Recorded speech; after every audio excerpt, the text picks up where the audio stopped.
Welcome, listeners. Today, we dive deep into the mysteries and urban legends of an amazingly beautiful resort. I'm your host, Sharon.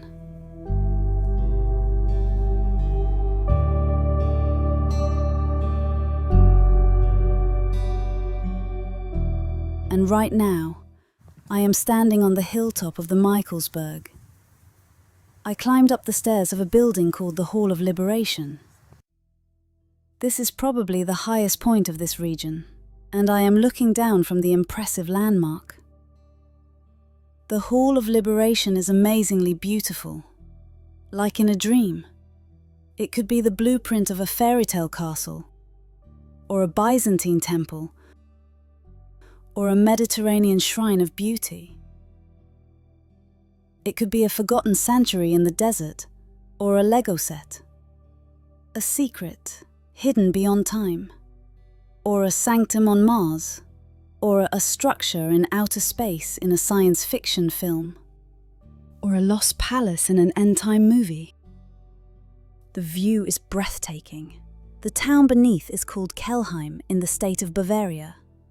This delightful resort is located on a peninsula between the Danube and Altmühl. Maybe you've heard of this place, or maybe not.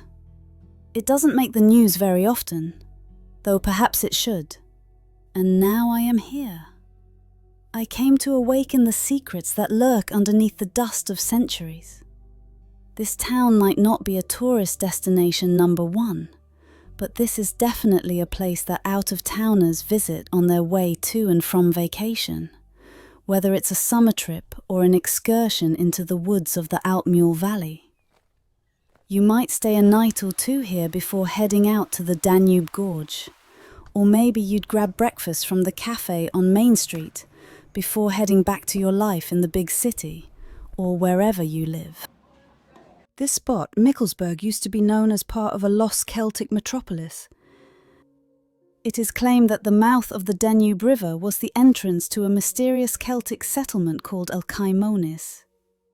But this was before the Bavarian King Ludwig I decided in 1842 to build the Befreiungshalle, the Hall of Liberation, a monument to commemorate the victorious battles against Napoleon during the Wars of Liberation. Sadly, the construction of the memorial destroyed an important part of the remnants of the Celtic city. Actually, I'm going to research some tales and myths. In Kelheim, there are no horror clowns in town and no vampires, and for centuries, the Kelheimers don't burn witches anymore. But yes, there are urban legends and a murder mystery. The murder of Duke Ludwig Louis, the Kelheimer. Known as Louis, the Kelheimer, since he was born and died at Kelheim. Louis was the Duke of Bavaria and the Count Palatine of the Rhine. In 1221, he participated in the Fifth Crusade to Egypt. There, he was captured by Sultan Al-Kamil in August and later released in exchange for a ransom. Returning to Germany, he became guardian of Emperor Frederick II's son, King Henry VII, at the request of Frederick II. 2 years later, Henry became independent after escaping Louis's guardianship. Louis's relationship with the emperor and his ward consequently soured, and he intrigued with the Pope against the Hohenstaufen dynasty, and differences arose with the emperor. In 1231, the Duke was killed on a bridge of the so-called Small Danube. Since the murderer, who was allegedly an assassin, was lynched right after, the crime was never solved, even though many believed Emperor Frederick II was responsible. Others suspected some Bavarian nobles. There is a haunting picture of the murder. In the center, you can see the fatally wounded Duke. On the left, a man points to the fleeing assassin. The city of Kelheim later lost its position as a ducal residence and the favor of the Wittelsbach dynasty. It was a disaster for Kelheim. Before the assassination, it had been a kind of Bavarian capital. After the assault, it has deteriorated into a provincial town. The following year, Otto, Louis's son and heir, had the bridge demolished and replaced its gate with a chapel. There is a cross in the street paving. It is said that here the Duke was killed. Since the murderer was killed immediately after the crime and was unable to testify, there has been much speculation about his motives. The quote of chronicler Hans Ebrun von Waldenberg suggests that it was a spontaneous act of a confused or irritated person. Although it was written about 250 years later, the chronicler probably still had documented or oral accounts of the incident. However, political opponents who may have had an interest in his death have also been considered. But now, after almost 800 years, it is very unlikely to solve the murder. I am still thinking about all of the research that I have yet to dig into. Kelheim is a deep place, with a lot of pockets to explore. Today we'll explore a story told by the locals. A mysterious hanging bridge was built in Weltenberg Narrows, or by the Romans, or by the Celts. Maybe another urban legend, maybe there is a sincere core in it, who knows? I'm heading out to the Danube Gorge. And the first stop on my journey is the Kloster, a former hermitage that used to be a monastery.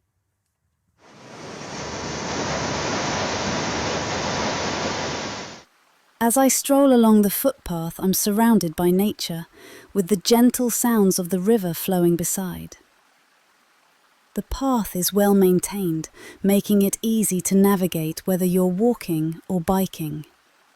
Since it's a nature reserve, you won't encounter any motor vehicles, which adds to the peaceful atmosphere.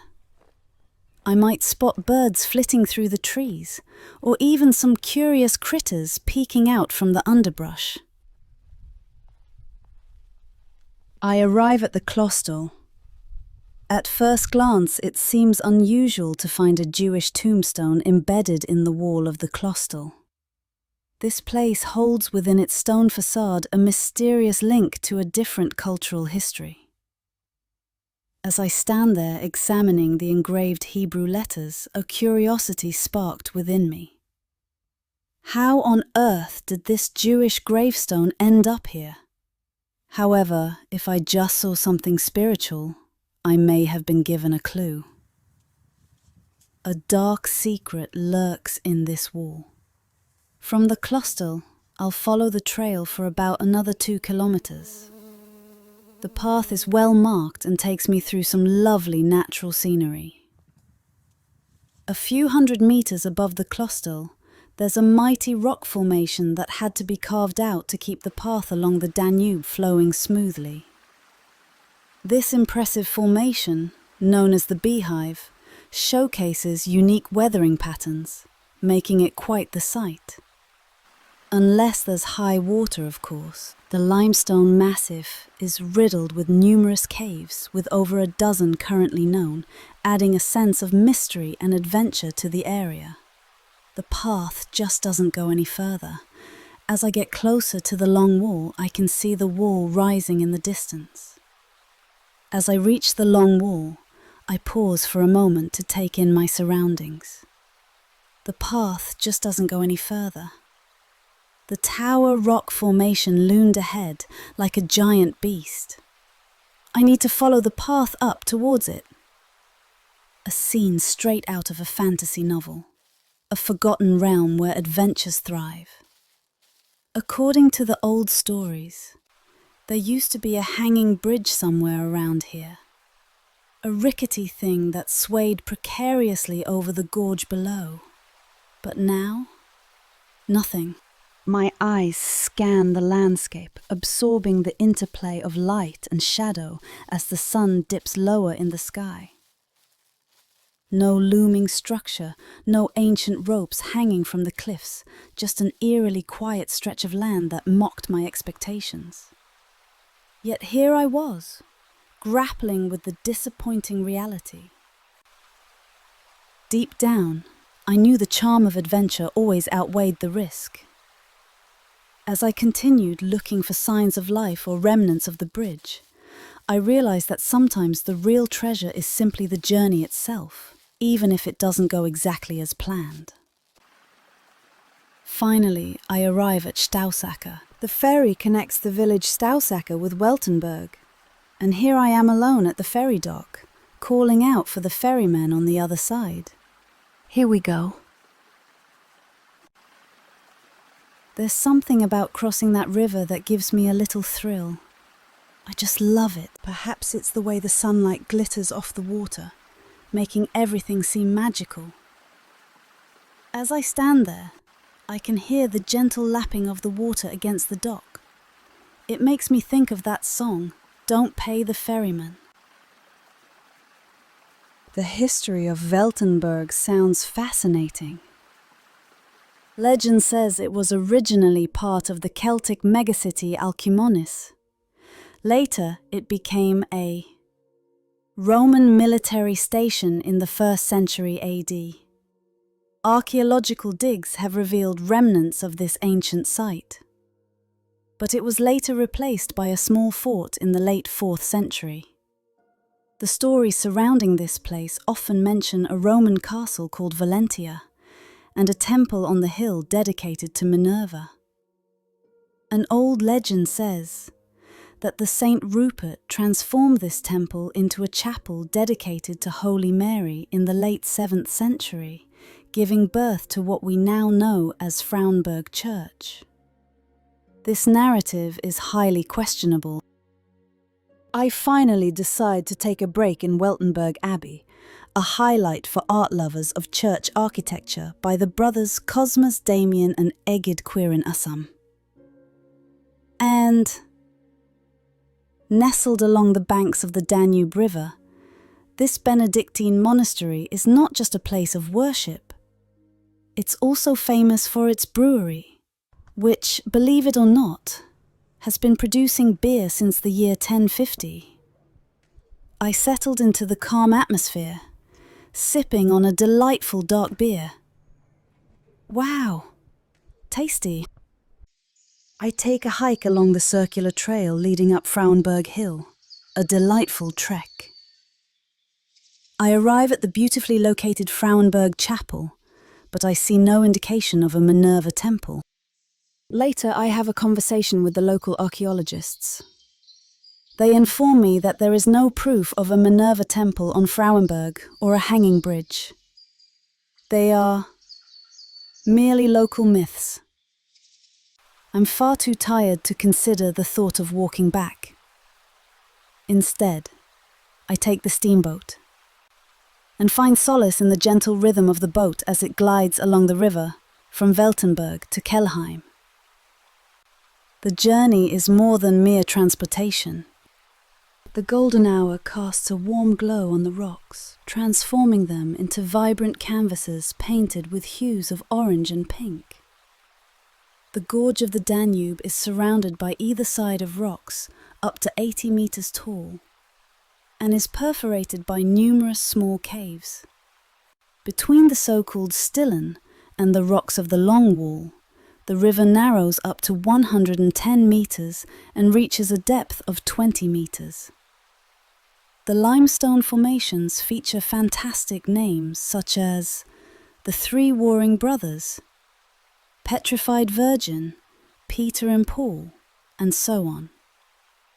I can't resist taking out my phone, capturing moments of this tranquil beauty, though I know no photo can truly encompass the serenity of this experience. The cliffs come alive as we pass beneath them, casting long shadows across the water. Their presence feels almost protective, as if they guard this hidden gem of the Bavarian landscape. By the way, there is a modern hanging bridge. And another hanging bridge is in nearby Essing. It's called Tatzelwurm. Both bridges lead over the Altmühl River. The name Altmühl is a Germanization of an older Celtic name, Alkmona. I'm still thinking about all the clues. I have to dig in. And I think I might stay longer in Kelheim than I planned. Thank you for watching and come back for watching part 2. Please like my channel